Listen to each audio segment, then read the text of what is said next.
Was any of it real with a narcissist? Oof. It's tough, isn't it? It's a hot question, isn't it? Hot button. If you're new here, my name is Lee Hammock. I'm a clinically diagnosed narcissist, and welcome to another episode of the Narcissist Code.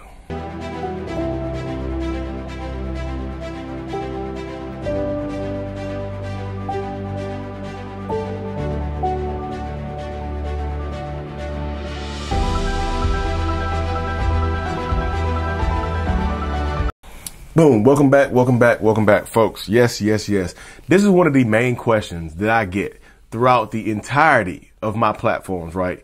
Like a lot of people, like everywhere, TikTok, Instagram, YouTube, Facebook, Twitter, LinkedIn. They be asking me on LinkedIn, was any of it real with a narcissist?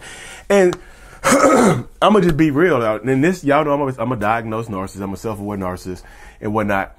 And the fact remains, and this is my unique perspective. Like you won't find too many perspectives out there like mine. But was any of it real? The answer to that question is going to be, for me, in my mind, a lot of times in the beginning, it's real. The beginning is the realest part with a narcissist. I will say that right there. The beginning of a relationship with a narcissist is going to be the realest part of that relationship. Most times. Now, could it all have been fake from day one? Yes. You do have those kind of sociopathic, psychopathic, narcissistic people out there who don't really care about anybody and who set out to use people. So yes, that could absolutely be true from the beginning. That absolutely none of it was real. They were pathological, lying, user, abuser, psychopathic, crazy, narcissistic people, right? That can be true. But for the most part, if you're dealing with your average run-of-the-mill narcissist, and this is not me trying to paint it like narcissists who, are, easy to deal with, or like not trying to make narcissists seem like narcissists are less than psychopaths or sociopaths. But this is me just saying to you, they're like, think about it right here. It's realist in the beginning. That's why the love bombing phase exists. That's truly why it exists. Because of situations like that. The love bombing phase exists because of toxic dynamics like that. Because of toxic relationship spaces, because it's realist in the beginning. That's why the love bombing phase is not at the end. It's at the beginning. It starts off on the highest note. Y'all know I've said this type of stuff before, but a normal relationship starts off at the bottom and you work your way to the top of the mountain. A toxic narcissistic relationship is like you get airdropped to the peak. You get airdropped to the peak of the mountain. And you're like, ooh, we're at the top of the mountain, but we just getting to know each other. I don't know you and you don't know me, but hey, we just climbed Everest together. Yay! You see what I'm saying? You start off at the peak. If you at the peak, there's nowhere left to go but down. You know what I mean? There's nowhere left to go but down.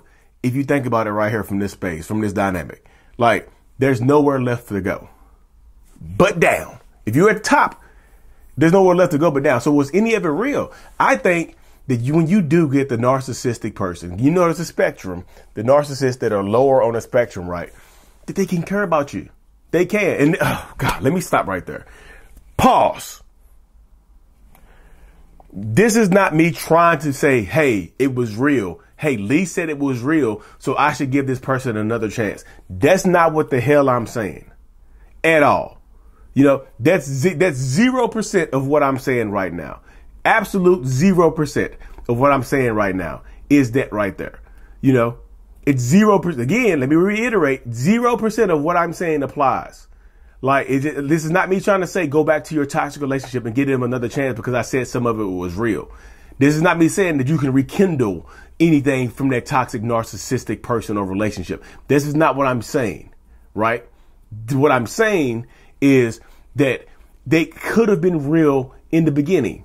They could have actually cared for you. Like You don't like it seems this just to me from the logical perspective of my mind, and y'all can disagree with me. Y'all, I'm open to being disagreed with. I think that's what people get confused with. You can disagree with me. I'm amenable to being disagreed with.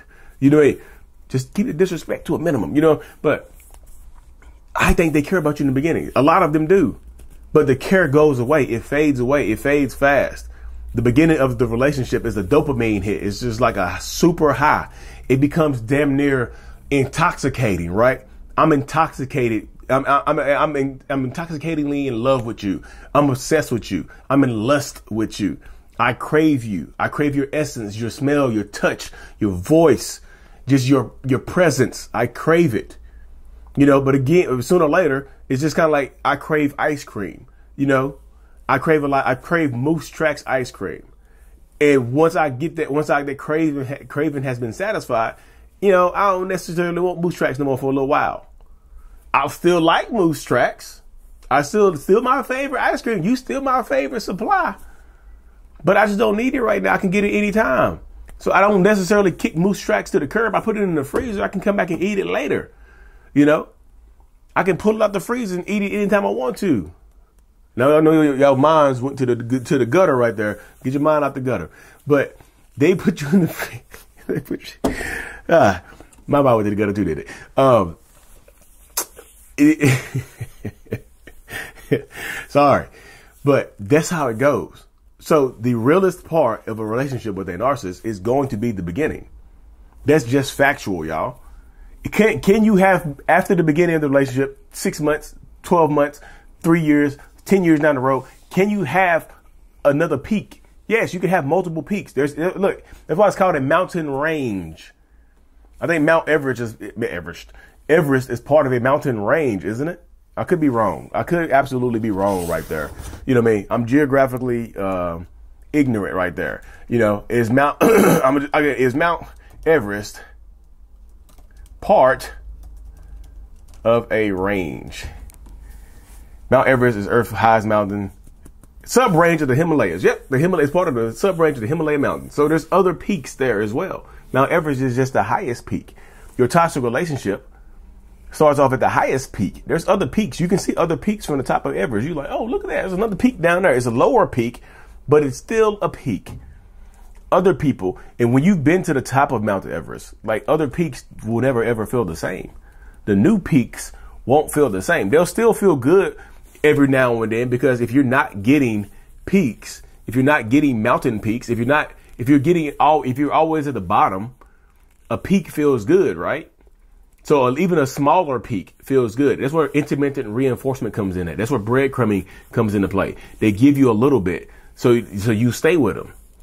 They take you to a peak every once in a while. Hey, we haven't been on a trip in 5 years. Here's a trip. And then 5 more years without a trip. 5 more years without a hug. 5 more years without I love you. Hey, but we went on that trip. Remember that trip? You see, so was any of it real? I do think some of it was real. That's just my perspective, y'all. And this is, again, I know people you'll say that Lee trying to get people hurt. You trying to get people to go back to toxicity. No, I'm not telling you that. I'm literally saying out of my mouth, don't go back because of this damn video. Now, if you want to plug your ears, you want to plug your little empathetic ears and not hear what I say and make my voice sound like it's mumbling to you, that's up to you. You're a human being. You can make your own decisions, but I'm just telling you because they will never be the same again. Well, I just missed them so much. I understand that you missed them so much. It makes sense that you missed somebody that you climbed Everest with. It makes sense that you missed somebody that you peaked with. It's understandable. Why do y'all beat yourselves up over missing somebody that you had some good times with? It's understandable. It's not acceptable to just go back to an abusive situation because you missed the peaks. You can create new peaks with other people. You can create new peaks with yourself. You don't need other people to even peak. You can peak by yourself. It's cool to be climbing. I'm going to climb a mountain by myself. I'm going to start peaking by myself. You can meet somebody along the way. You meet somebody else who's trying to climb a mountain too. Hey, let's climb together. Cool. Y'all climb together, clap cheeks at the top of the mountain. Let's go. Let's get it. But narcissistic people, it does feel real to them. But it's kind of like being in a damn trance. I'm telling you, as a narcissist, the love bombing phase is damn near like being in a trance. It's just like, I love you. If you Frankenstein and to the cheeks, you know what I'm saying? It's just like you getting sucked into, you sucked into the vortex of some buns or something like that. You know, it happens.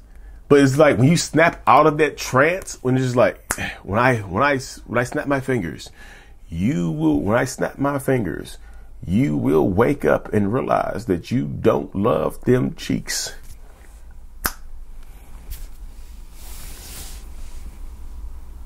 Why am I? Why am I with you? You see what I'm saying? It's like you waking up out of a damn trance and you don't recognize the person that you're with anymore. You don't care about the person that you're with anymore like you used to. It's just a weird feeling. And once those feelings go away, they do not come back. Once those feelings go away, they do not come back. And that's the part that sucks right there, because it's frustrating being the narcissist in that situation because you don't understand what the hell just happened and you're frustrated and you take your frustrations out on the person that you're with. You take your frustrations out on your significant other or your wife, your husband, whoever it is, your kids, whoever it is. Everybody around you gets your frustration now because you're upset because you feel out of love with this person. You know, it's understandable to feel that way. And I just want everybody to stay woke in this situation right here, because once the lights go off or the candle blows out, it doesn't get relit the same way. The lights start to flicker. They might come back on, but they're flickering now, you know.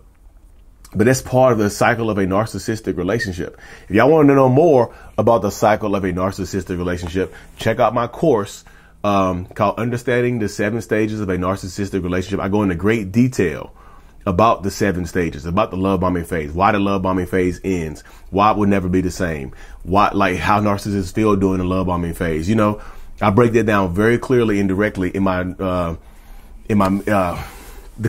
description of every single video and podcast that I do. So I appreciate every single one of y'all. I'm extremely thankful for you. Make sure you subscribe to this channel. You know, like, comment, helps boost the algorithm to reach more people. I'm extremely thankful for y'all. Mental Healness is out. Peace. Thank you so much for making it to the end of my video. You are a mental illness rock star, and I appreciate you for being here. If you haven't already, make sure to click on the screen to subscribe to the channel and watch another one of my videos in my playlist. There's also a link available up here for you to purchase my kids' book, Remember It's Not Your Fault, on Amazon. So check that out. Thank you. I will see you in the next video. Peace.